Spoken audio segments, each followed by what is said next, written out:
হাঙ্গেরির বুদাপেস্টে চলছে দাবা অলিম্পিয়াড। আজ শনিবার বিশ্ব দাবা অলিম্পিয়াডের 10ম রাউন্ডের ওপেন বিভাগে বাংলাদেশ প্রতিপক্ষ হিসেবে পেয়েছে ইসরায়েলকে। বাংলাদেশ সময় সন্ধ্যা 7টায় ম্যাচটি হওয়ার কথা থাকলেও এই ম্যাচে না খেলার ঘোষণা দিয়েছেন বাংলাদেশের সর্বকনিষ্ঠ গ্র্যান্ডমাস্টার এনামুল হোসেন রাজীব।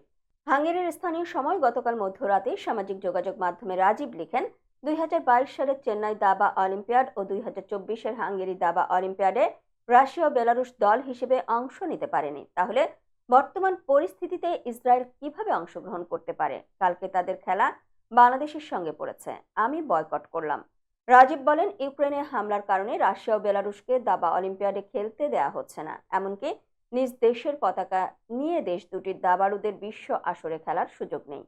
ফিদে তাদের নিষিদ্ধ করে রেখেছে। ইসরায়েল নির্বিচারে ফিলিস্তিনিদের হত্যা করছে। এর প্রতিবাদেই তিনি ইসরায়েলের বিপক্ষে খেলবেন না। দাবা অলিম্পিয়াডে এক রাউন্ডে এক দেশের 4 দাবাড়ু খেলেন। আজ 10ম রাউন্ডে বাংলাদেশ তৃতীয় বোর্ডে রাজীবের নাম জমা দিয়েছে। রাজীব না খেললে ইসরায়েল ওই বোর্ডে সরাসরি পয়েন্ট পাবে।